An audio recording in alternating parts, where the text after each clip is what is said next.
জমে উঠেছে আইপিএল 2026-এর আসর। ক্রিকেট ভক্তরা চাইছে নিজেদের প্রিয় দলকে চ্যাম্পিয়ন হিসাবে দেখতে, তাই তো প্রত্যেকটা দল সাধ্যমতো লড়াই করছেন। তবে এবার সবাইকে তাক লাগিয়ে দিলেন দিল্লির ব্যাটার সমীর রেজভি। মাঠে নামলেই যেন রানের বন্যা বইয়ে দিচ্ছেন এই তরুণ তুর্কি।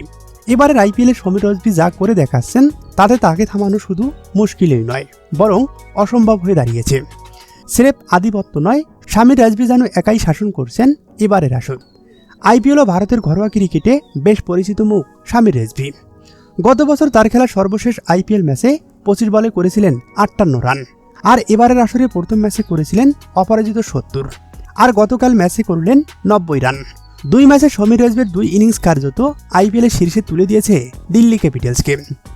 তার এমন দুর্দান্ত পারফরমেন্সে কোনো ক্রিকেট বিশ্লেষক মনে করছেন ধারাবাহিকতা থাকলে খুব শীঘ্রই দেখা যেতে পারে ভারতীয় ক্রিকেট দলে। তারপর থেকে দর্শকদের আগ্রহের কেন্দ্রবিন্দুতে কে এই সমীর রেজভি। সমীর রেজভি 6 ডিসেম্বর 2003 সালে উত্তরপ্রদেশে জন্মগ্রহণ করেন। তিনি একজন ভারতীয় ক্রিকেটার যিনি ঘরোয়া ক্রিকেটে উত্তরপ্রদেশের হয়ে খেলে থাকেন। তাকে ডানহাতি সুরেশ রায়না নামেও ডাকা হয়। রায়নার মতো তার খেলার শৈলীর কারণে সামাজিক যোগাযোগ মাধ্যমে খ্যাতিও রয়েছে তার। এছাড়া তিনি অনূর্ধ্ব-19 স্তরে ভারতীয় দলের প্রতিনিধিত্ব করে বয়সভিত্তিক ক্রিকেটও খেলেছেন।